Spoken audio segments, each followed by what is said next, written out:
Welcome back to the New York Sports Exchange, episode number 182. Tim, this is free fall for the both of us. It's bad. This is bad. It's really bad. It's really bad. It's just bad baseball. I mean, it's horrible baseball, number one. I feel like the Yankees being bad has kind of overshadowed the Mets being bad, as crazy as that sounds. I will say that is true. 100% definitely true. But the Mets are 11 games over 500 and still hold a wild card spot by like 3.5 games. You guys are on the cusp of getting we're on the wild cusp card. of. So it's definitely a little more. Yeah. Thank God we won yesterday. Trade deadline just happened. Yankees make a splash. They improved their bullpen, even though they're 1-5 hasn't helped. 1-5 since the deadline. The Mets. They've won a couple games since the deadline, if I'm not mistaken, right? No, they have not. They have lost 8 of their last 9. They won one game in I want to say the Giants. Yeah, Stan, it's been bad. It's been really bad. They've been pretty bad. They haven't won a game since post-deadline. I think they won one. Maybe they won one of those games against the Giants. Yes, on That's Saturday against San Francisco. Yeah. So they're also 1-5. I was just about to say that. Yes, it's been pretty brutal, Stan. It's been really hard to watch. We'll monitor. We're going to monitor these situations. Also, with the deadline, winners and losers. The Padres go get Mason Miller. Preller. They're good. Fuck them. They do this every year, but they look. They do this every year. Yeah, they do. The Mariners get Eugenio Suarez. The Phillies get Jhoan Duran. A lot of wealth to go around here. Yeah, a lot of high leverage guys got moved this. A lot of high leverage bullpen guys got moved. And there was talks last year too. Mason Miller last year's name was getting thrown around a tiny bit. I know it was up in the air, but yeah, I think this year more than last year, I haven't seen this many all-star caliber relievers get dealt at a deadline. Not at all. Phillies also get Harrison Bader as well. He's been fitting in like a glove over there. That's his type of environment, though. I feel like. I just it is a good center fielder. That's all he is. Yes, good center fielder. And then our Big 12 football preview. We're going to preview all of the Power 4 conferences for these next couple of episodes. Get you guys amped up and ready for college football. We're going to start off with the Big 12 after baseball. It just feels good to be talking about football.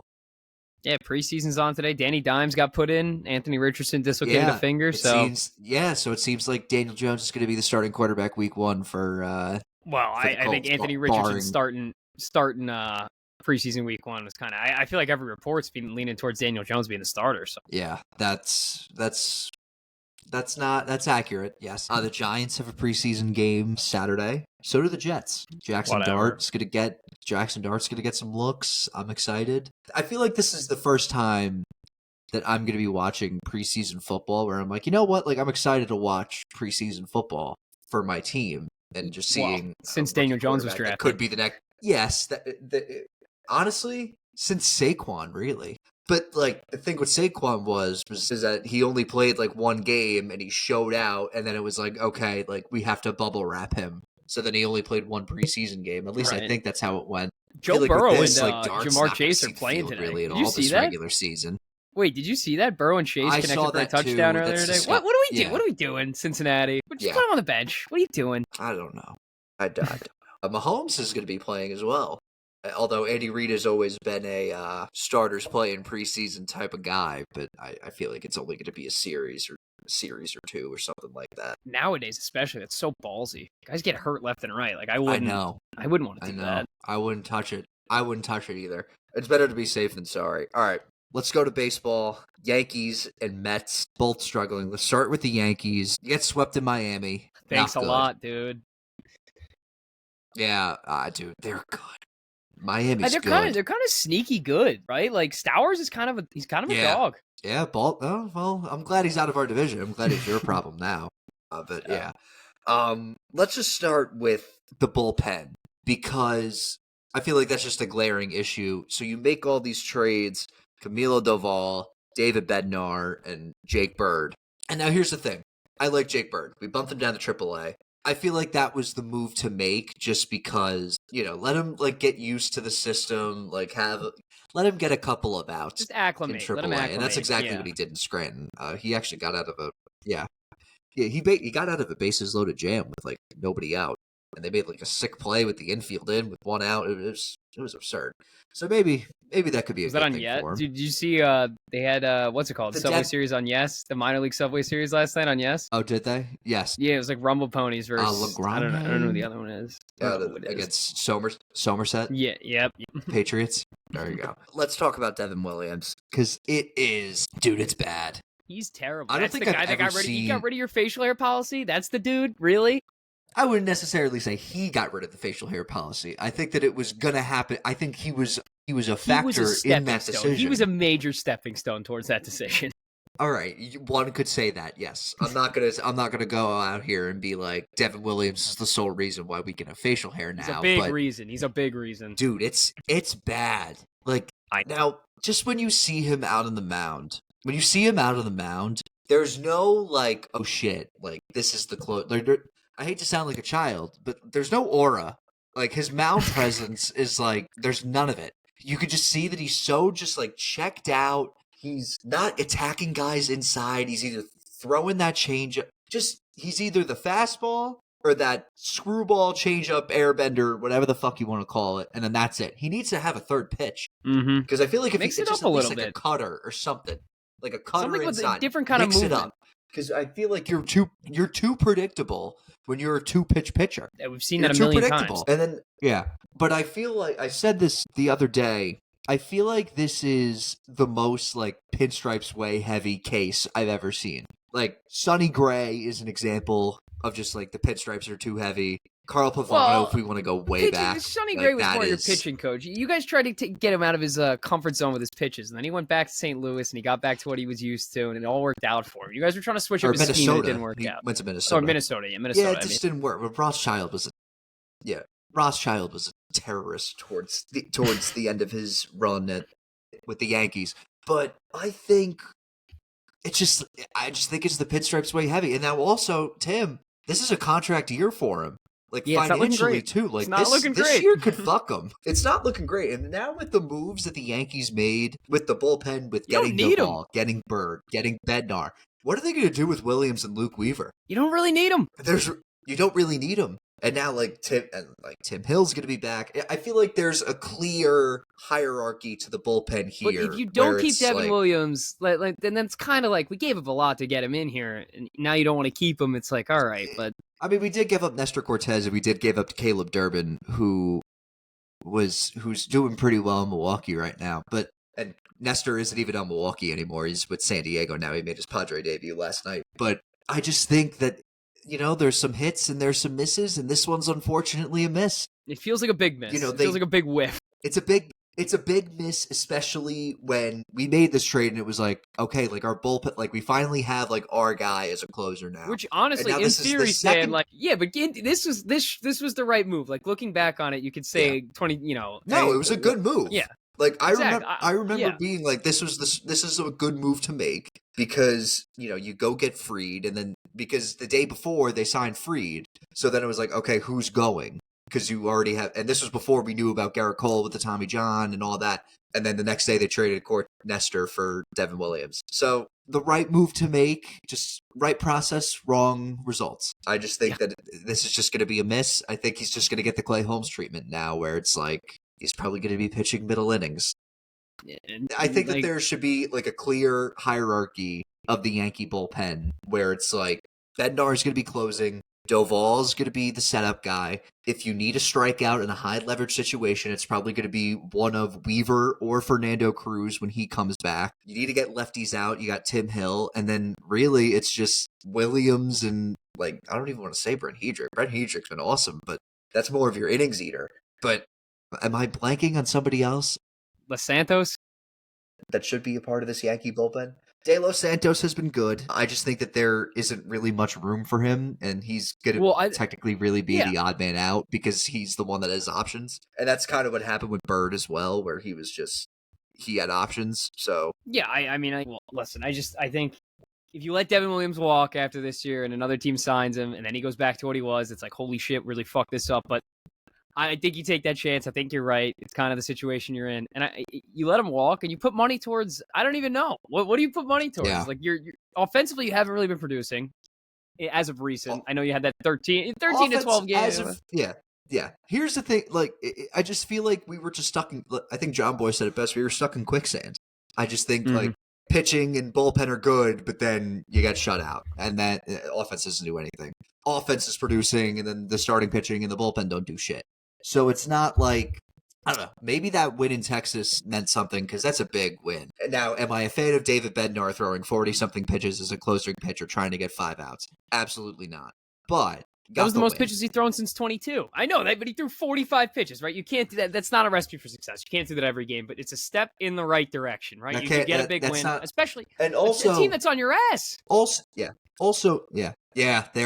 They're very on our ass. Like, it's not even they're on the outside. Like a half game, and it looks 1.5 out. Cleveland, so they're tied with Cleveland. Cleveland's back because they kicked their ass. Cleveland's back.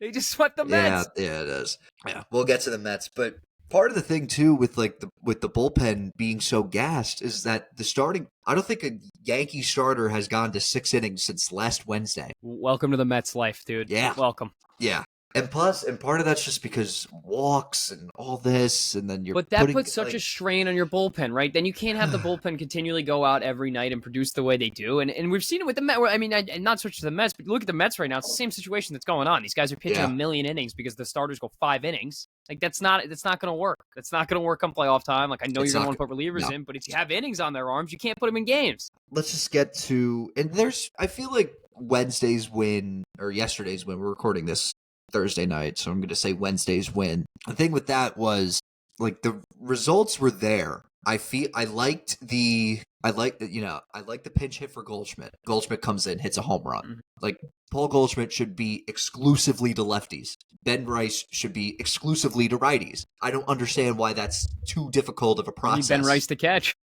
Yeah, and he's been not that bad at catcher. You don't want him as an everyday guy, though. He's pretty good. Like, he's a pretty damn good catcher. I know he had a catcher's interference on Wednesday, but it's not the end of the world. And now you have Judge back. All right, ideally, give me the lineup. Like, what would you want to see it on an average Thursday night come September? Against a righty or lefty? Go against a righty, because I know a lefty would just be flipped, right? You're going to have Goldschmidt at first. I get that. But yeah.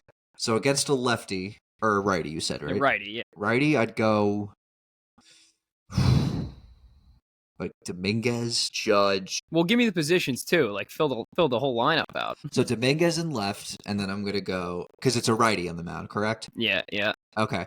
Dominguez, Bellinger, Judge, and then I'm gonna go righty. So Chisholm, Stanton, McMahon, Volpe, Wells. Am I forgetting a position?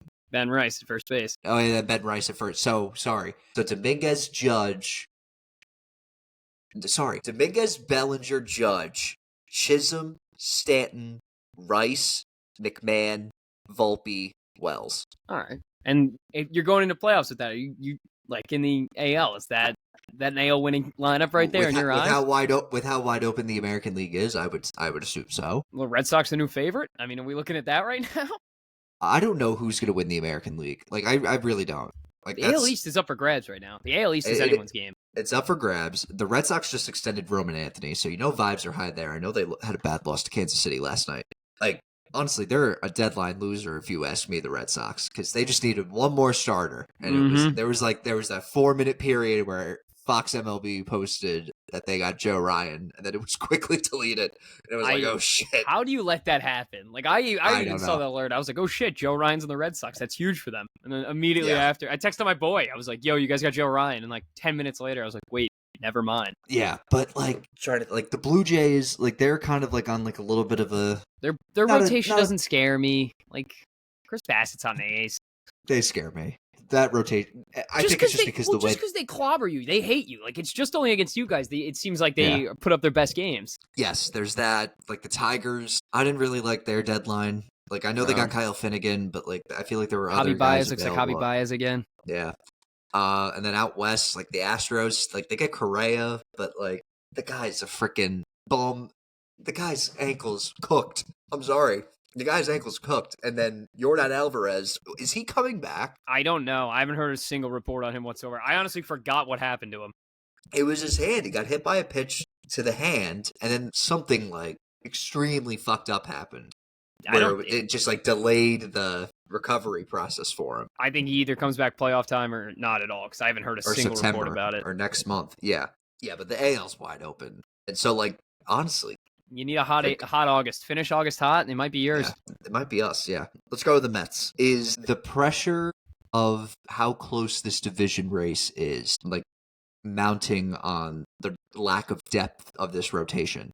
Because I'm sorry, you cannot throw Frankie Montas out there every fifth day. You're just asking for it. I know. I think I don't even know where to start with them. They can't hit with runners in scoring position. Like, I understand the pressure on the rotation. Honestly, like, going into games, other than the last 5, because the last 5 have been honestly not terrible. They lost 3-2 the game I went to on Tuesday.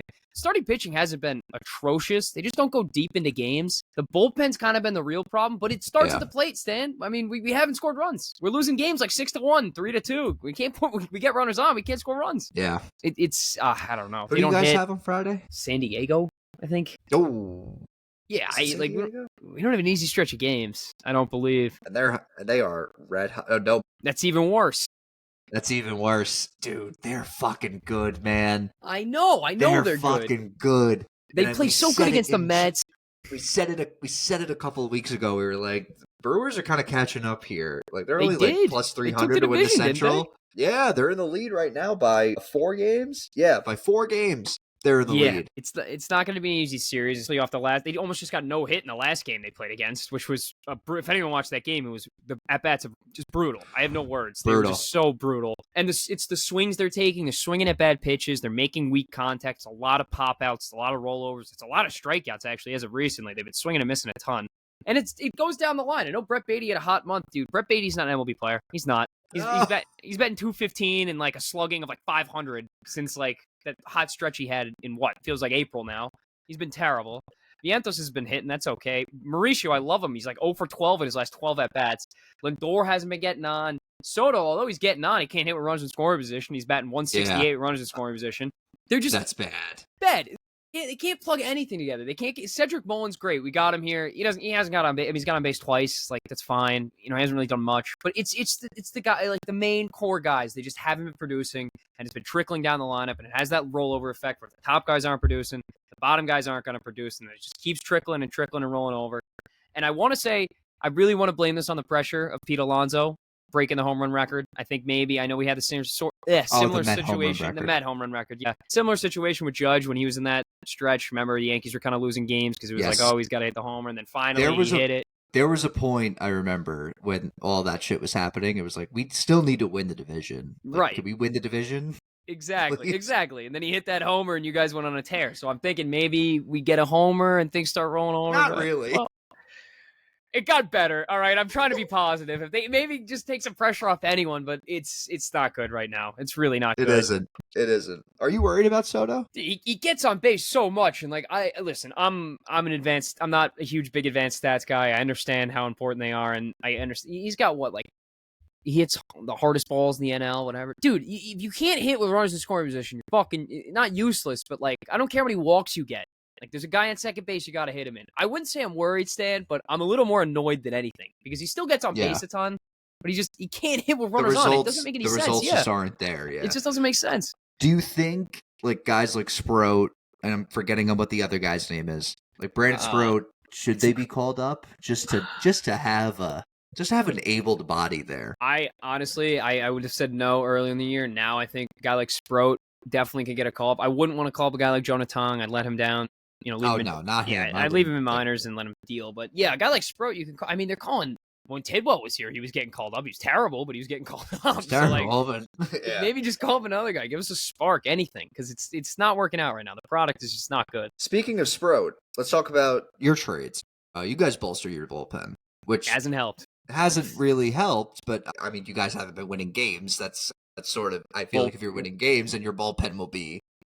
Rogers on Tuesday fucking blew it, but yeah, whatever. I don't want to get into that. That's also true. Ryan Helsley, Tyler Rogers, and then Gregory Soto. How we feeling? It's much needed. I mean, that was the if you just looked at them on paper, that was the glaring issue, was the bullpen. You needed to bolster it up. You got the lefty arm. People say you overpaid. I disagree. I think it was kind of a fair deal. He's been a high leverage reliever for a long time. The Rogers, a lot of people with the Rogers deal were all like, that's a lot. I'm like, well, Drew Gilbert's 25 years old. And he's not doing that great. And it doesn't seem like he's going anywhere. We've seen Blake Tidwell pitch. We saw what he did, so you know what you're getting with that. I get the Budo thing. Obviously, Budo was a big reliever for us, but you got to give up guys. I think that was a great pickup. I think Halsey was a great pickup. Honestly, Soto they did all the right moves in the bullpen. I think they did a great job. The product hasn't been there, but Halsey's been good. Every situation he's come in, he's been pretty good. Yeah. How we feeling about Mullins? I don't know. I feel like it's too early to they don't even play him. They don't even play him. Like, if you watch, they keep playing Tyrone Taylor. Like, they're kind of just like platooning him with Taylor and Mullins. Yeah, and I guess it's okay, and but neither of them hit. Like, they're both kind of fast, so they're kind of the same. Like, honestly, Stan, they're kind of the same player. Cedric Mullins just a bigger name, maybe a better bat. Speaking of platoon, I forgot to mention this with the Yankees. We lost Austin Slater, which kind of sucked. Because that was needed. I feel now it was like, this meaningless outfielder.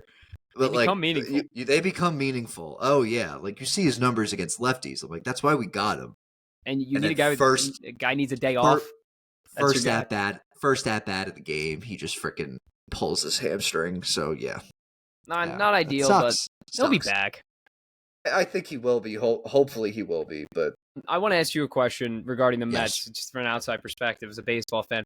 Does Jesse Winker's return eventually, you think that's going to be sort of an electric jolt to the lineup, or it's not going to do as much as I'm hoping it's going to? I think it might. It might do that. Winker's more of an energy guy. I feel like they just need that energy. Right. I think it's almost like it's almost like with Jose Iglesias. I think it's sort of the same thing. I don't think we need a shtick. We just need a guy who got to bring the vibes up. Yeah. I think that's why we got. You could feel that in the Tampa Bay series with the Yankees, where we got McMahon, and it was like, okay, same thing with Ahmed Rosario too. Like Ahmed Rosario was out of the dugout. You just need an energy, guys. I will say, Stan, that look on the Yankees' entire faces, like every player's face after that win on Texas, they look super relieved. And I think for you guys, it's a good sign. Well, because it is a good sign. Boone did say to John Boy the other day, where it was just like that loss on Friday to Miami was just such a stinger. I don't think they got over it. No, that's not something you get over in a week.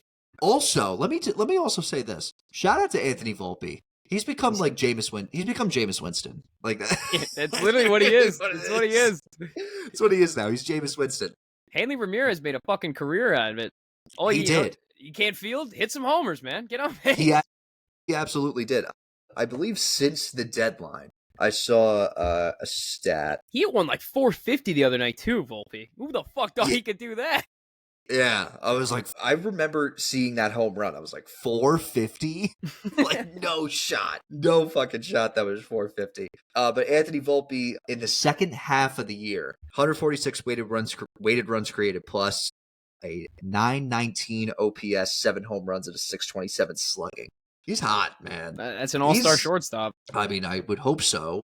It seems like he's... Why can't he field? He had a great, I will say, in that Texas series, his glove was great. Because I don't know what happened. I felt like I was watching October Volpe. Do you think he's one big backhand throw across the body to first base kind of play away from just being out of a funk and getting it back together? Maybe. Like a Jeter throw, but a bare hand, down the line, just makes it a quick play to first. I think too that I don't think Volpe's 100% healthy, because there was a play with his shoulder, and I literally thought he dislocated his shoulder. The way he's throwing the ball, it would be better off if he was hurt, because these short arm throws to first base, they just look uncomfortable. They look so uncomfortable. Yeah, but he's been looking good. So maybe this is a sign for something. If we can get Anthony Volpe hot this time of year, oh my god. I wish Lindor would start hitting like that, dude. He can't get on base. Yeah, that's also brutal. Let's go to the deadline for teams other than ours. The Padres go get Mason Miller. You let up a nuke on a 104 fastball the other night, which I thought was nuts. But that was absurd. Let's look at this trade. So the Padres get Mason Miller and J.P. Sears. Shout out him, former Yankee farmhand. He's a good guy. You shouldn't have got rid of him. Oh yeah. Do you know who we traded him? Soto? Do you know who? Nope. Oh. Frankie Montas. Okay, great, yeah. Forgot about that. So let's take a look at this trade. So San Diego sent Leo DeVries, who it's gonna look pretty fun. Yeah, duh. Yeah, he's their number one prospect. He's the number 3 in baseball, wasn't he? He's number 3 in baseball. Yes. Actually, let's just say it through this. San Diego sent Leo DeVries to the A's, as well as their number 3 prospect, along with 10 other prospects in 5 combined deals. So they get Ramon Laureano, they get Ryan O'Hearn and they traded 6 prospects away. They mortgaged the future. For the 2 of those guys. I mean, they addressed issues, I will say that. They addressed almost every issue they had. Yeah, left field and DH were big issues for San Diego. They get Freddie Fermin from Kansas City. They traded starting pitchers Ryan Berger and Steven Kolek. That gives them depth. They strengthened their rotation depth by getting Nestor Cortez and JP Sears, although he's in the minors right now, JP Sears, but I feel like that's just like a ramp. I think that's like what we're doing with Jake Bird. I think that's just like a ramp-up thing. And then they also get Will Wagner from the Blue Jays as infield depth. So in short, they addressed every one of their flaws. Let's just front by the rankings. The Padres traded their number 1 prospect, their number 3 prospect, number 6, 8, 9, 13, 16, 17 throughout all those trades. Yeah, it's I'm sorry. Trading your number 1 and number 3. I know Mason Miller's going to get, he's going to be a staple for the franchise. Locked until 2030 too, right? He's probably the best closing pitcher that they've had since Hoffman. I'm willing to say that. I will say that again, willingly. He's locked up, right? Yeah, he has he has years of he's 2030, I'm pretty sure. He's not, yeah, he hasn't even hit arbitration yet. No. Yeah. I get it. Mason Miller's probably going to be the best closing pitcher you've had since Hoffman. Trading your number 1 and number 3 prospects for a closing pitcher is not. It's not a good strategy. It's not good. It's not a good strategy. They're going balls to the wall. I get it, and maybe they're anticipating this lockout to be longer than most. I'm guessing. Maybe they think it's going to be a crazy lockout. I don't know. I don't know what the situation was in the room. Maybe they just want to be better than the Dodgers somehow. But yeah, that's another situation where I'm going to leave it to the union people. Oh, with the lockout. It's not going to snap. If you know anything about it, the way it's going right now, it's just not, because no side's going to break. No, yeah, come on. We saw how the last one went. I mean, this was an interesting thing too. I know we're getting a little off topic, not talking about the lockout potentially, but I was talking to someone at work and they were like, these lower leverage guys, what if they're like, listen, we'll drop the pension to 5 years if you guys cave and keep what we have right now, kind of bringing this out, and be you'll get your pension money, whatever. But I don't know. There's got to be some outcome, some solution to this. Obviously, the Phillies want no part of it. Yeah, the Phillies want no part of it. Although Bryce did say earlier, or a couple days ago, he's like, "Yeah, we're good. Me and Rob are good." And I was like, I think Rob wants to be good, but I don't think Bryce gives a fuck. There's no way they go to a salary cap. You think Steve Cohen wants to go to a salary cap? No, I don't. It's not a shot. It's going to be so interesting to see what the actual. It's going to be a salary floor then. It's going to be a cap floor. There's probably going to be but a floor would probably a floor $100 million. Yeah, a floor would institute teams to actually teams that don't want to spend the Pirates, the A's. Right. That's what the players want. Yeah, that is what the players want, but I don't think the players aren't going to agree to a cap. Manfred's not going to agree to a floor. It's a horrible scenario because he wants to help out the cheap owners. Which, do you think it's going to be a full year? Maybe because they had what was it, 94 in August? They just cut the year and they were like, "We're done." Yeah, they cut the year short. It was we're not doing this. I think if they're saying 2 years ahead of time, we're willing to lose the full 162.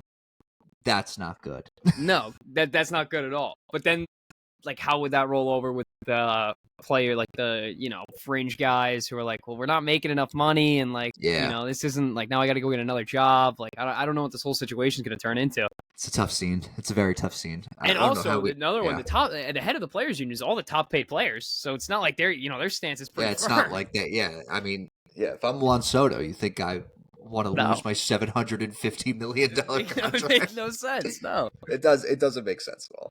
Yeah, so the Padres are good. They're currently, last time I checked on DraftKings, they were plus 450 to win the division. They're only 2 games back from the Dodgers. The Dodgers do not look good. Let's see if there's anything here. Divisions, NL West. I checked, they were plus 450 earlier. Now they're plus 320. So a lot of money coming in the Padres to win the division. I know starting pitching's a little because Cease isn't really doing that well. He can turn it up, though. He can turn it up. Yu Darvish is kind of turning it around as far as I know. He's 38. I may be wrong How the on fuck is this guy still pitching? Yeah. What do you think? Padres winning the division? Is it enough? I think it's going to come down to the wire if they do have a shot. I think it's, I don't know. Like, if they win the division, is that motivation for the Dodgers to be, or is it just like a Dodgers, like the Cleveland Cavs type of thing where it's like, yeah, we're fourth, like with LeBron. Like, yeah, we're a fourth seed, but we're just going to stomp on you anyway. I don't know. We'll see what happens. It's Slam Diego. Maybe they give the Dodgers a run for their money. Breaking news. Another dildo has been thrown onto the court. No way. Another one? How do you get it in? They made bags. Another one. There's no way. Wow.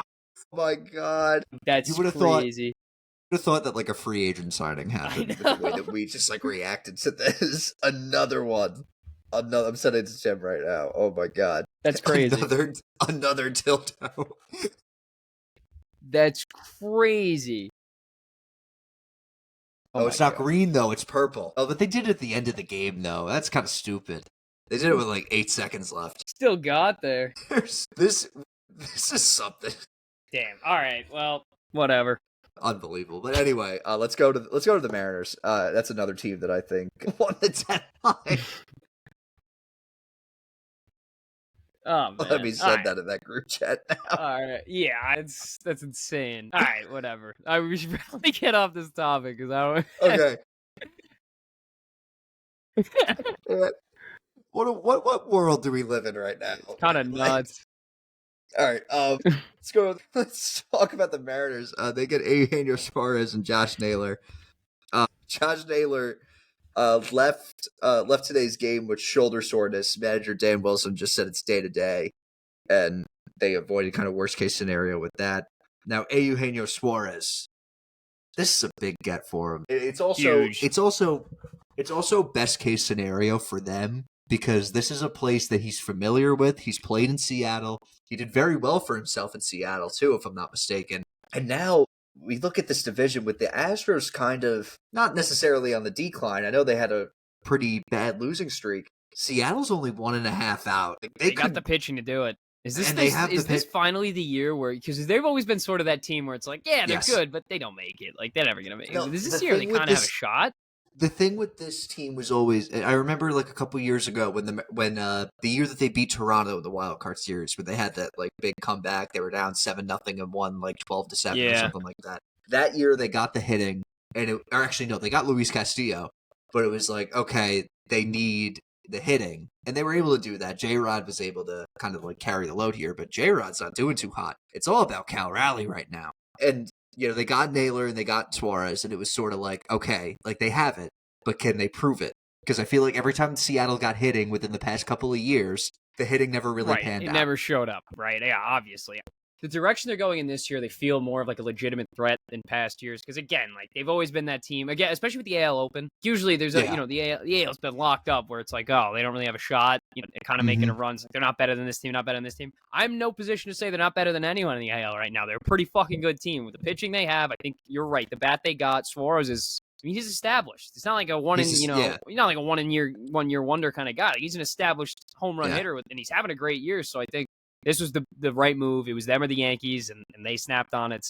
I wouldn't necessarily say them and the Yankees. I think once we got McMahon, it was sort of. I think Cincinnati you got McMahon, and then it was But once you got McMahon, then I feel like it was Cincinnati was in the mix for him, and then they got Brian Hayes, which was kind of like what? That sucks. Like I get it that you don't want to like with the whole like rental thing, especially if you're Cincinnati. Yeah, Cincinnati doesn't leave. Yeah. I mean, Seattle's in this. Like, if they can, like, I think they finally realized, like, okay, like the American League's wide open. We have the pitching, we have the bullpen. All we need is the hitting, and they've been able to do that. So we'll see. J-Rod can heat up. Like, if he's a playoff menace, if he gets going again, because we've seen it. We've seen what he can do. I know he hasn't done it in a while, but we've seen what he can do. So if he does produce at that kind of level, it's All right, and then last but not least, before we get to Big 12 football, the Phillies. They get Jhoan Duran. They didn't really have to give up much. No, Twins need to disband the franchise at this point. And they also get Harrison Bader as well. Well, was it Joe Ryan? Did you see what happened when he got traded, when they pulled him? Or no, it wasn't Joe Ryan. It was, who's that reliever they moved? The Twins. Colombe? No, who's the other one? Griffin Jacks? Yes. You see what happened? Why Griffin Jackson wanted to get the hell out of there? Why? Dude, they pulled him he had 2 of his own runners on. They put a position player on the mound instead of him. He was like, dude, those are 2 of my runners. The position player let up a home run. Apparently, right after that, he went into the dugout. Why was a high leverage reliever in the game? No idea. It was an 8-1 game. They put a position player on the mound. He let up a 3-run homer, and then apparently he went in the clubhouse and immediately requested a trade. Yeah, they're not running a tight ship over there. Yeah, that's definitely for sure. So the Phillies get Duran. They ended up trading, if I can find who they traded. Andrew Painter. Oh, no, they didn't trade Painter. Sorry. Mick Abel and what's his name? I'm blanking. Basically, the main guy was Mick Abel. I'll say that. And the fact that they didn't give up Andrew Painter. I'm sorry, Tim. I'm sorry. It's the Phillies. I'm used to it. Schwarber's gonna hit 500 homers. They're just gonna terrorize me the rest of my life. This I saw the other day. Will Kyle Schwarber be remembered as a Philly or a Cub? A Philly, 100%. A Red Sox fan. That was for 2 months. That was remembered as a Red Sox.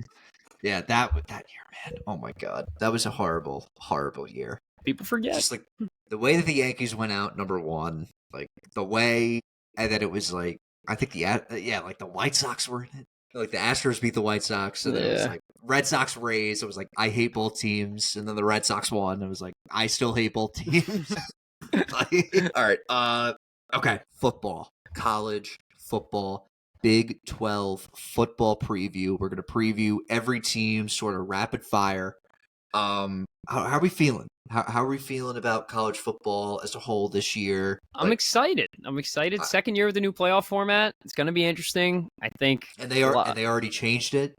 Yeah, they're making modifications. So yeah, they're already making good modifications. It's no longer the top 4 conference champions. It's just top 4 teams are the top 4 teams, and then that's it. A good and bad thing which too. Is perfect. Some teams are going to be pissed. I know some schools will be pissed, but it is what it is. Yes. Suck it. Okay.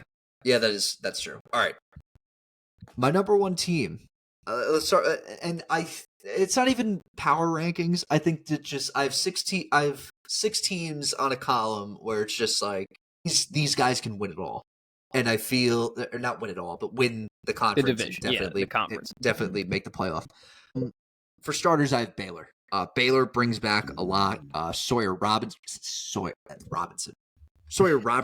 is that was some burp that really caught me off guard. Yeah, my fault. Sawyer Robertson is back for a second season at Baylor. He was not named starter in the first 2 games last season, and then due to injury, he came in and lit it up. He is the first 2-time starting quarterback under head coach Dave Aranda, and the offense is being built around his skill set. They also bring back 2 pretty established running backs, Dawson Pendergrass and Bryson Washington. They combined for 1,700 yards and 18 touchdowns last year. They also get Josh Cameron, returning wide receiver, and Ashton Hawkins. They combined for over 1,300 yards and 15 touchdowns, and add in transfers Lewis Brown from San Diego State and Cole Wilson from Texas State. Defensively, they kept their third-year defensive coordinator, Matt Polage. They loaded up on transfers. Linebacker, FIU transfer Travion Barnes, Fresno State transfer Phoenix Jackson were 2 of the best blitzing linebackers in the portal, and they loaded up on the front lines as well. Tulane transfer Matthew Fobbs White coming off the edge, as well as another Tulane transfer in Adonis Frylu, and a 380-pound defensive lineman from Texas A&M. I'm going to butcher this name because it's Hawaiian. Tamu Pepe? I don't even know. Samu Taumanu Pepe. I think that was good. I think you hit that. I think you actually nailed that. I think you nailed that. Okay. All right. Thank God. The secondary does need to thrive quickly. Caden Jenkins is definitely a solid cornerback, but they also need to see what they need to get out of. They got a safety for Northwestern, Devin Turner. They got Oregon transfer, a cornerback, Calvin Simpson Hunt, and they got a guy from FCS. I believe it was like Southwest. Some FCS school that I forget. Southwest. Culture Wilford definitely should be a name to look out for from Baylor's portal production. Sawyer Robinson, I think that this is a big year for him. Absolutely. Amongst Big 12 quarterbacks, Tim. And, we heard about Sam Levitt, especially the second half of the year. We're going to talk about Sam Levitt later on. We heard about Shedeur Sanders all the time because, Colorado. But he was at Colorado. Sawyer Robinson led all Big 12 quarterbacks in QBR. And the fact that he has an established returning wide receiver, I can't talk. established returning wide receivers in Cameron and Hawkins.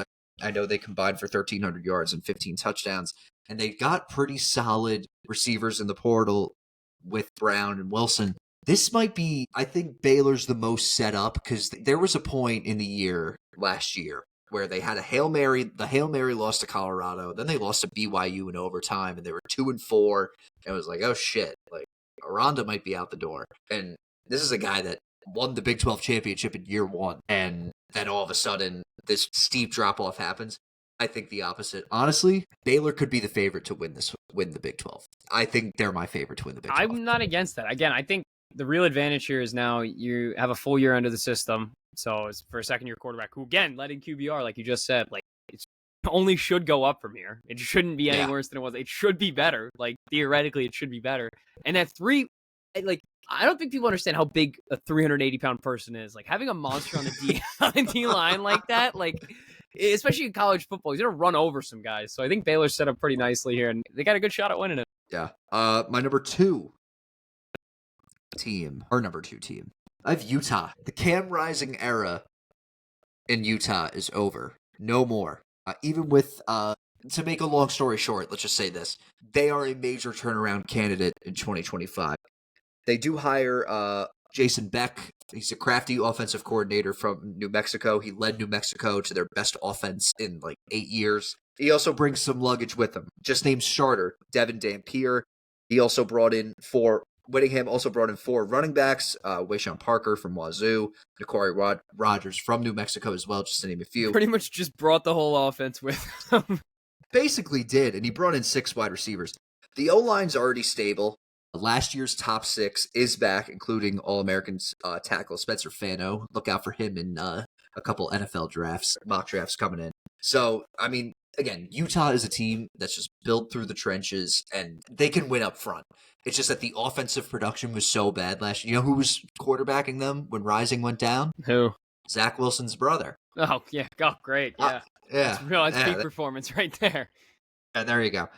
Defensive production. Only 10 of the 22 players in the defense return. I'm not sure if they're depth this year, but they do have some studs. Logan Fano is back. He had 35 total tackles last season. Landry Barton, the team's leading tackler, he's back, as well as Lavani Damuni, who missed all of last year. He was a big impact piece for their last year in the Pac-12 a couple years ago. Junior corners Smith Snowden and Elijah Davis could be ready to break through. But here's my thing with Utah. I think Utah defenses are always solid, but inexperience could really cause some regression. I will say, though, if the offense hits, if Jason Beck leads this Utah offense, that's all Utah needed.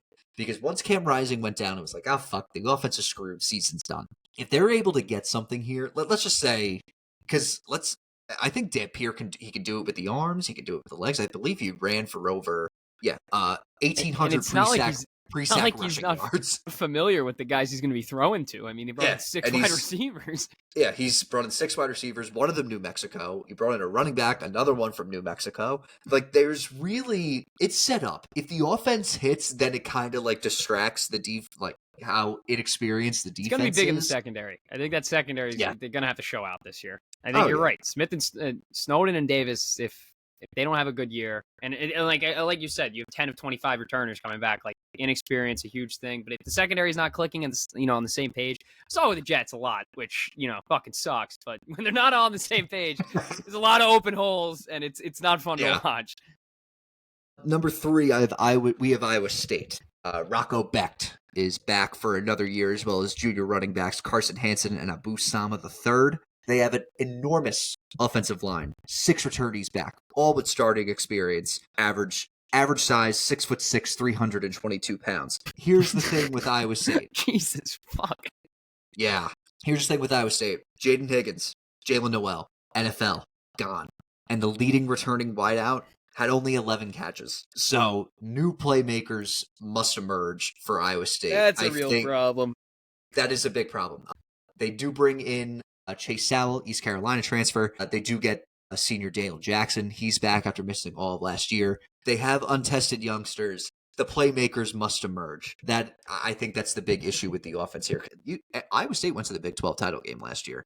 And now we look at the defensive production. They have to replace, they replaced their top 3 linemen and 4 of its top 6 defensive backs. Thanks to injuries last season, the defensive coordinator, John Heacock, now has a seasoned linebacker core. Cooper Abel and Ryland Barnes, 11 combined TFLs, 21 run stops. Safety Jeremiah Cooper and cornerback Jhoan Williams are great. They added Lindenwood transfer cornerback Trey Bell. The pass defense should be strong, but the run defense is still going to be bad, and that was such a glaring issue for them last year, and they didn't really address it. We saw what Cam Scatterbo did to them in that Big 12 title game, and it was assault. It was brutal. There's going to be a lot of close games this year. They have a strong test week 1, Farmageddon in Dublin against Kansas State, but they have I think that they do have a pretty solid shot at another double-digit win season. They got their first double-digit win season in program history last year, but the playmaking still needs to step up. But it's a lot of inexperienced guys, Dan. It's a lot of question marks. I think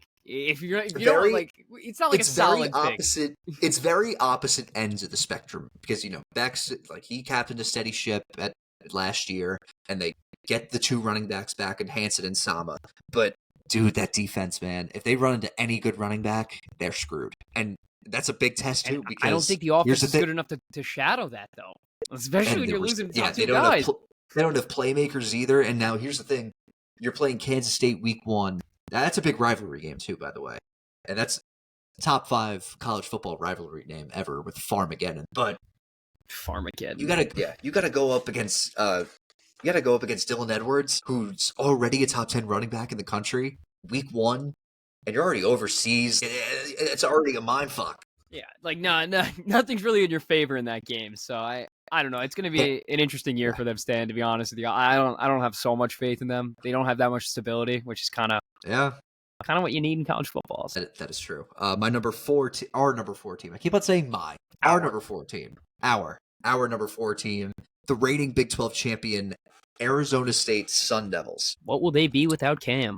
What would they do without Cam Scatterbo? I think they'll be all right without him. This team was picked last in the Big 12 last year. Then, according to the media poll. Because they know everything. Because they know everything. And they ended up winning the whole thing, and then the Big 12 ended up abolishing the media poll. Because they were like, that can't happen. They're like, this for can't 1, happen. And we're just going to pull the plug. Yeah. It was clear from the beginning last year that Arizona State was going to be much better than expected. But they were 5-2 going into November. They had tight wins, and they weren't really they were winning games, but they were winning games that they should have done. Like they beat Kansas. Kansas is very meh. They beat Utah without Cam Rising, but again, like beating Utah without Cam Rising is like meaningless. It's nothing. Well, kinda.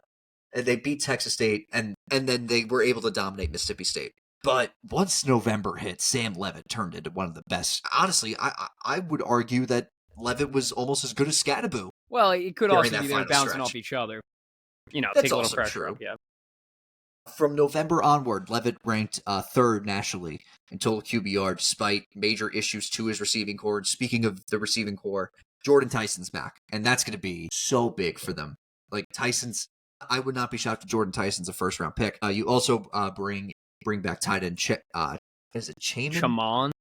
I'm going to say Chaman. Chaman, that tire? The tire? I was going to say, you said Chaman, and then you got real hyped to say the last name. I was like, I don't think you realize it's harder. Yeah, Sun Devil fans, I apologize. But Tyson needed more help than he got last season. The number 2 leading returning wideout, Malik McClain, only caught 2 passes. They did get guys in the portal. They got Jalen Moss from Fresno State, maybe Noble Johnson, who was committed to Clemson and didn't really pan out at Clemson, so he entered the portal. Same thing with Jaron Hamilton, who was at Alabama. New weapons need to emerge. Defense. Even without the star power on defense, the defense returns 14 defenders that played at least 200 snaps. Like that's big. I don't care who you are. That is big. Defensive tackle. Experience skills. Yeah. CJ Fight made 12 run stops. Defensive end Elijah O'Neal made 12 and a half tackles for loss. And cornerbacks Keith Abney II and Javon Robinson combined for 6 interceptions and 17 pass breakups. The pass rush needs to improve, but I think that the depth is there. I think it's hard to predict, especially with Arizona, it's hard to predict how teams respond to a second half surge. You know what I mean? I have no idea how this team's going to produce this year. If I'm being honest with you, Stan, really, I don't know. I'm not saying Cam was the whole offense, but he definitely took a lot of pressure off Sam. And now you got to. But Tyson's good. Jordan Tyson's good. But after that, it gets kind of bleak. You know, you need a lot of stars to emerge, and I understand that. I think the running. Honestly, I know like Scadaboo was a security blanket for them, but they bring back the backup. From Army. The guy they got from Army could be pretty good. Jersey guy. Could be pretty good. Kanye Udo's pretty good. Like, we'll see. We'll see what they like. Listen, they were surprised last year. Maybe they'll surprise me again as a top team in this division. I'm not saying they're bad. I just like. Yeah. If I'm being honest with you, Stan, I think Baylor's a better team. Like, and I know we put them one, but I think they're not a lot better. But like, I think they're a better team. I think they're a better team. Okay. Number 5, we put Kansas State, the Wildcats. We put Iowa State ahead of Kansas State, but then actually, again, this is not really a rankings. We just think that these are the 6 teams. These are the 6 teams that have a legitimate shot. In his first season as Kansas State quarterback, Avery Johnson threw for at least 250 yards 4 times, and not including sacks, he rushed for at least 80 yards 4 times. Those were his best performances. The very opposite ends of the spectrum here. Showed some potential, had some duds. He threw 2 interceptions in 3 of the Wildcats' 4 losses, 12 for 28 against Iowa State. But here's the thing, for as good as those good performances were, Kansas State averaged 15 points a game in the 4 losses, 3 of which came in November, and that's what led to the fall and knocked him out of the Big 12 race. That's what got Arizona State in. Dylan Edwards is back. He averaged 7 yards per carry. Jace Brown, their leading receiver, not leading receiver, but one of the big receivers, he averaged 7 in the slot. He averaged 17 yards per catch. They reloaded in the portal. Antonio Martin Jr., running back from southeastern Louisiana. He rushed for over 1,100 yards last season. And New Mexico transfer wide receiver Caleb Medford averaged 18 yards per reception. Also, Jaron Bradley played at Boston College. He played at Texas Tech. Averaged 14 yards per catch over the last 4 seasons. The depth is there. And also the offensive line.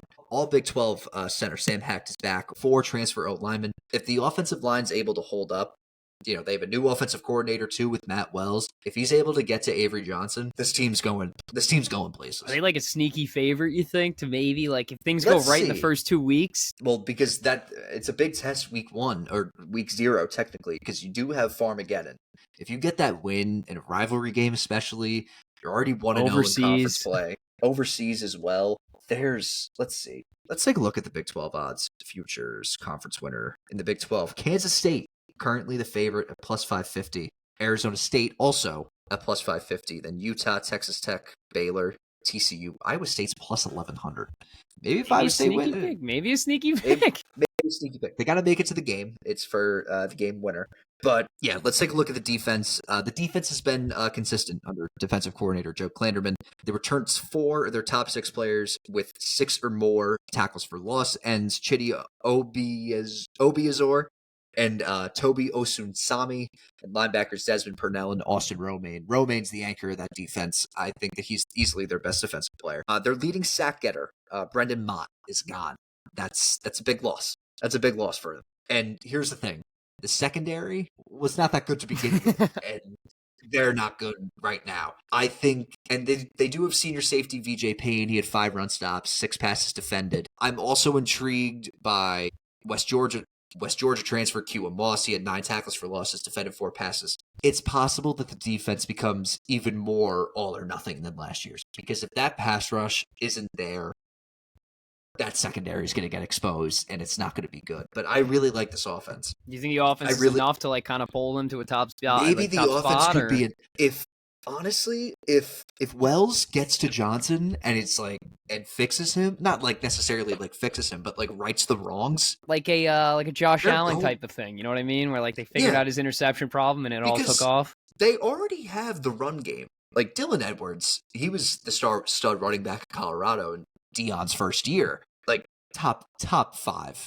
I'd say top 5 running back in the country. I know it's a top 10 before, but he's got to be at least top 5. So like honestly, like if their defense holds up, like do you really like in your heart of hearts think this team has a chance of winning this conference? I won't say yes, but I will say if the defense holds up, then It's there. Is there any shoe in who you think? Like, if you were just like, maybe we'll get to after Texas Tech. Obviously, it's the next team up, but I don't think you're going to pick Texas Tech. If you had to pick one of these teams, really, you think it's Texas Tech? Here's the thing. My thing with Texas Tech. Well, let's get into Texas Tech right now. Jump into it right now. Let's go to Texas Tech. This team got money. Spent over $20 million in NIL money with the portal. They get USC transfer running back Quentin Joyner. He averaged 7 yards per carry. Miami, Ohio wide receiver Reggie Virgil, almost 20 yards per catch. Louisiana tight end Terrence Carter Jr., 10 yards per target. Incarnate Word wide receiver Roy Alexander, 1,000 yards, 13 touchdowns in FCS play, but still. Miami, Ohio left tackle Will Jado, second team All-MAC. They got the transfers, but also they have guys to pair with them well. They have veteran receivers back Caleb Douglas and Coy Eakin. They combined for over 1,500 yards and 13 touchdowns. Sophomore running backs Jacoby Williams and Cameron Dickey. They also returning 2 starters from the offensive line. They have a new offensive coordinator now, former Texas State offensive coordinator Mac Leftwich. He takes over at offensive coordinator. And here's the thing with the quarterback play. Baron Morton has struggled to stay healthy, and he hasn't been great. 3 seasons in Lubbock. He has produced a total QBR of 51.6 and 56 in all 3 years. But this is his best supporting cast yet. And they also had a blue chip receiver, Micah Hudson. He only caught 8 passes as a freshman, entered the portal, committed to A&M, and then decommitted to A&M, saw what was happening in Lubbock, and recommitted back to A&M. Or not A&M, to Texas Tech. We look at the defense. They have a new defensive coordinator as well. Sheil Wood was able to improve Houston's defense from 102nd to 54th, and he'll have some good transfers to work with as well. Tackles A.J. Holmes from Houston, Lee Hunter from UCF, Skylar Gill Howard from Northern Illinois. I can't speak. They combined for over 28.5 tackles for losses, 32 run stops, 8 sacks last year. Their edge rushers, Stanford transfer David Bailey, Romello Height from Georgia Tech, combined for 16 tackles for losses, 9.5 sacks, 12 run stops. The secondary, this team has I don't know where they got. They're going to be thanking Patrick Mahomes for all this fucking NIL money that they got. Amir Boyd from UTEP, Dante Balfour from Charlotte, Bryce Pollock from Mississippi State. They each defended, so that means they either intercepted or broke up at least 9 passes. They got a North Dakota State transfer safety, Cole Wisniewski, defended 21 in 2023. He had a good year last year, but the 2023 year was definitely the pinnacle. The peak. They also have returning linebackers too. Jacob Rodriguez, Ben Roberts. They combine for 24 run stops. AJ McCarty at the nickel. He's a solid guy. There is. What you're telling me right now is there's no reason they shouldn't win this conference. I'm not saying there's no reason. They're just so fascinating. Can Morton be good enough? Can they finish close games? Can it be money well spent? Because here's the thing. Teams that win the portal, technically win the portal. This was the thing with Ole Miss last year. They won the portal, but it was sort of and then Ole Miss loses to Kentucky, and then they complain about them not making the playoff, even though they lost to a 5-win Kentucky team. But anyway, sorry, Jackson Dart. But yeah, I think they have a shot. What are they, 4th highest odds? Yeah, they're at plus 600. So that's your best. All right, so now I know right now because I see it on his face, and the people who aren't watching on YouTube can't see it on his face. If anyone has a best bet to win this conference, Stan's best bet. I don't know though. Look, I see it in your face, and I hear it. You know what? I can feel it. I can feel it through the computer, Stan. I know. I'm gonna say in your heart of hearts, it's Texas Tech. I'll say right now it's either Texas Tech or Baylor. If Utah's offense, though, is So you like Utah's offense the best? You think Utah can have a top 10 offense in the country? Not in the big... I mean, I don't think the country, but I think that it could improve. Honestly, it's like how I feel with, Russell Wilson as my quarterback. I'm any quarterback that's, proven. Fair enough. I think if Utah's offense is, pinnacle, peak, I think it'll be good. We're low on time. We were going to do every other team, but we're an hour and 7 into this, and I need to catch up on Big Brother. It's almost 11. I have a tea time with my mom at 7:10 tomorrow morning before work, so I do have to get up tomorrow. Oh, wow. I'll go to TCU just a little bit. Josh Hoover's back. Josh Hoover, also not a furry. There are rumors on Twitter circulating that... You didn't see out of context, that's the most random thing I've ever heard, but yeah, no, keep going. Go ahead. I didn't see that. TCU's, someone made up like a fake thing that he posted his Instagram story that he was at some furry convention. Yeah. Everyone thinks he's a furry. I didn't see that one. I must have missed that episode. Yeah, so Josh Hoover threw for over 3,900 yards last year. Now, here's the thing with TCU, and it was sort of like the hangover thing with the national championship game and all this. They return a lot of guys. They have a lot of guys coming from the portal. They have experienced transfers on offense. They returned 11 players on defense. It's honestly, who were the playmakers? You've Cade Bennett. He transferred to from San Diego State last year, but then he got hurt and missed the whole year. So he'll back. The skill position still needs some replenishing. They lost 4 of its top 5 pass targets and their leading rusher. Like this Eric McAllister, who averaged 19.5 yards per catch. He's back. Joseph Manjack, 6th. I know my Roman numerals. He transfers in from Houston. Jordan Dwyer, 1,100 receiving, or almost 1,200 receiving yards at Idaho. He could immediately thrive.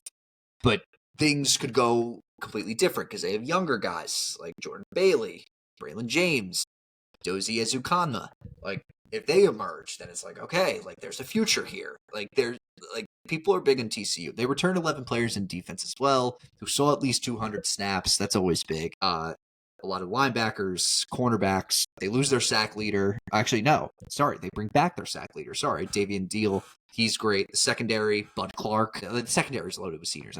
Honestly, like TCU could be a dark horse as well, but we'll see. So the 3 you would have, so the 2 you have right now. Give me your top 3 in the division and the 1 dark horse. Okay. Honestly, my dark horse is TCU. All right. Although they are plus 850. I think it goes, right now, gun to my head, Baylor, Texas Tech, Arizona State, Utah. All right. Utah. I like it. I'm not sold on Arizona State either. I like we're on the same page with this. I'm not sold on them. Utah. Yeah, Utah. It's going to be close. Like, this is such like a wide open conference. So, I love Big 12 football. His favorite team, Stan's favorite team, is Utah because of that offense. I can tell he cannot wait to watch them play. But I can't wait. The biggest question mark is Texas Tech. They're like the Lakers. That's why he's most interested. So there you go. Yeah. That's why. And Baylor's just solid. So there you go. And then, just for popularity's sake, let's talk about Colorado. Like, this team's going to be completely different. Garbage. 6 starters return, and they bring in 30-plus transfers. So the first non-Sanders quarterback of the Deion Sanders era, Caden Slater, transfer from Liberty, who the last 2 seasons threw for over 4,700 yards, 1,800 non-sack rushing yards, 66 total touchdowns at Liberty. It's a complete 180 from Shedeur Sanders. I think that if Shermer, I keep on forgetting that Pat Shermer's the offensive coordinator there. If he doesn't have a decent designed run package, Slater's potential is not being maximized. Would you say he's like a limited sort of potential kind of guy where like you need sort of just a nice run package to where like, Slater can go places, man. He's fucking good. All right. That's all I wanted to know. He's fucking good, man. Like, they have a new receiving core. Joseph Williams from Tulsa, Hakeem Williams from Florida State, Sincere Brown from Campbell. Running back, they have Dallin Hayden. He didn't really do much last year, but they have a Nicardit Word transfer to Kaylon Taylor. Up front as well, it's a 3rd straight year with a completely new offensive line, so we'll see. Great chemistry there. Defensively, we'll see if Livingston can craft the same success that he had last year with a new unit. Samuel Okunla and Arden Walker, they combined for 14.5 tackles for loss. Amari McNeil, DJ McKinney, solid returnees. But I just think the transfer haul will tell the tale. They bring in Reginald Hughes at linebacker from Jacksonville State, Martavius French from University of Texas San Antonio. They combined for 25 tackles for losses and 31 run stops. Tiresias Davis from Wyoming, Tion Parks from Illinois State combined for 24 passes defended. And they bring in South Florida safety Tawfik Byard. He was dynamite near the line of scrimmage. This is another fascinating team, but over the talent's there. They just need to find a way. They just need to find a way to scrap wins. I don't know. They have a pretty tough test week 1. They have Georgia Tech, who's going to be good. I just don't think it's in the cards for Colorado this year. I don't think so. I don't think it is. All right. Good to talk football. All right. Moving on to what I saw. Tim, have at it. This is going to be a very, very, very exciting what I saw. Shout out Brian Hanley, hole-in-one at Blue Hill on the first swing of the day, Stan. The first swing. Oh my God. Started off par 3 and it just went in. Can only get worse from there, but shout out to Brian Hanley. Hole-in-one. Congratulations. That's what I saw. Congratulations, sir. Tim, I don't know if I told you this. We have a punishment. No, I know. Yeah, you did tell me. I do know. I agreed to it. Okay, I did tell you this. Okay. We have a punishment. For those that don't know, for NFL season, Tim and I go head-to-head, make 3 picks for all 18 weeks of the NFL season. Loser with the worst record has to do a punishment. For the past 2 years, I have done the Blazing Challenge at Buffalo Wild Wings and have done a stand-up comedy act in front of at least 120 There was people. like 150 people, 170 people there. It was a good amount of people. Not 170, but maybe like let's 80. bump up the numbers. Like 100 and 300,000. There's a lot of people there. Yeah. No, it's a good amount of people. It was like an actual stand. Honestly, it was like an actual stand-up set. Like if you went to a stand-up set, probably what it was. This year's punishment. It's so funny to just even like say it out loud. So for those that don't know, our town, there's at least like 10 bars. Like all there's a lot of bars. Loser will have to do a bar crawl across all the bars in our town. But there's a catch. It has to be I'm saying a Teletubbies costume. I like outfit of the winner's choice. That could be something. I think outfit of the winner's choice, agreed upon by a non-partial third party, of course. Yes. Okay. And then I think that would be the way to do it. I think we have because I'm not, I'm not gonna be like, yo, here's a thong stand, go to the bar. Like I'm not gonna do that. No. I think it has to be agreed upon. I think that if we can agree to like, how about we have an Halloween costume, impartial third party, we agree on it before the start of the year, and we'll have a release date for the costume at a certain point. Like I think it could just be like I'll dress up as like Barney. Like I don't care what I do. I'll wear a Big Bird costume and drink through the beach if I had to. I don't care. I'm not doing like fucking like jock strap. No, I'm not. Yeah, like toga. No, I'm not wearing like a sexy cop outfit. Yeah, I'm not doing that. Plus, like when it's over, like when we realize this, like this is going to be in January, so it's going to be like balls cold. Yeah, I know. Yeah, but there's a catch here to this bar crawl. Afterward, at the last bar, I still haven't even asked Oaks about this, but I would assume that there wouldn't be a problem. Hopefully, we will have a live roast at O'Grady's Castle. Hopefully. I'm not getting ahead of myself, but hopefully. In the works, we'll figure it out. Yes. The loser gets to choose who gets to roast him. You have like a roster of like 6 guys. Okay. Yeah. Obviously, like if you lose, I get to roast you. Yeah. I mean, it'll probably be like sort of the similar same 6 guys for us. Fair enough. But yes. So bar crawl, then in the costume, then the roast.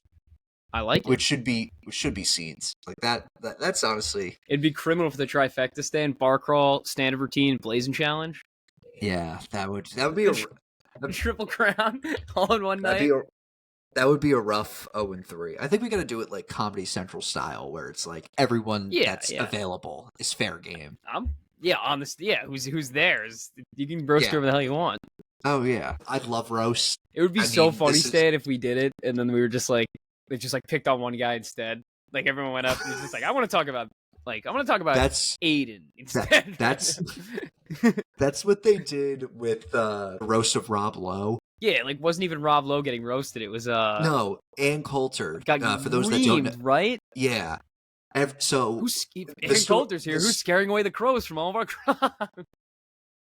The story. So for those that don't know, Ann Coulter is like a very like far right winged like crazy political commentator, and she agreed to go to the roast of Rob Lowe. And the way, what's that guy's name that always?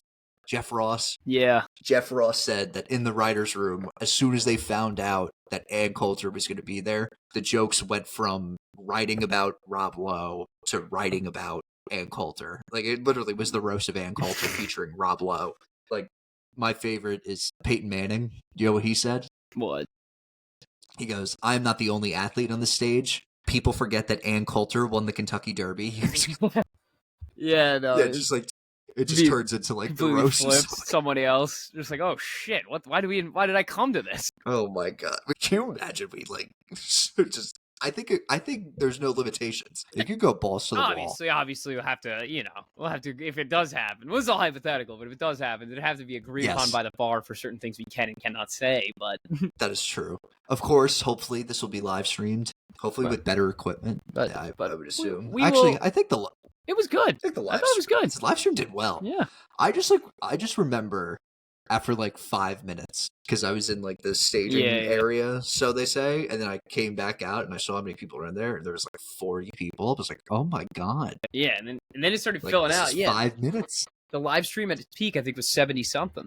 No shit. Dude, I was watching the thing as it goes. Stan, there was a ton of people in there, just checking in, checking out, checking in, checking out. Unreal what we do for this. Unreal what we do for this. Okay, so next episode. What conference should ACC? Yeah, let's say the big. And then we can we can kind of combine the SEC and the Big Ten sort of together. Yeah, because I think if we do 4 episodes, the year would have started already. Yeah. I'm fine. Actually, wait. Are there any SEC or Big Ten teams playing in week 0? Because if they aren't, then maybe we can kind of get away with it. Let's see this. No, not really. If we record on the 27th. Because the 28th has Nebraska-Cincinnati, which is a big one. Not necessarily a big one. It's it's the Mahomes lookalike versus Kelsey's alma mater at Arrowhead. So it's just a Chiefs game, pretty much. Basically, a Chiefs game. Yeah, if we get the SEC Ace, we'll play it by ear, but we'll see what happens. I'm planning way ahead, and then we're so close to football. We're so close. We're on the countdown. It's right there. I know. It's right in front of us. Hopefully the Yankees can string up a couple of wins. I don't think the Mets will, dude. I'm losing hope, man. They look terrible. Stan, watch a game. Just watch a series of at-bats. They're just so bad. It's bad. It's very bad. All right. That's going to wrap it up. Be sure to follow us on Instagram, Facebook, and TikTok. Be sure to like this video on YouTube. Subscribe to our YouTube. Be sure to leave a comment. Be sure to follow us and rate us on Spotify. 5 stars? 5 stars only. We'll see you guys next week. ACC football preview. Again, we're so close. I'm itching for it. Hopefully some more wins for the Mets and Yankees. Yes, hopefully. For both of our sanity. Hopefully. I really hope so. I know. I hope so too. All right. Peace out, guys.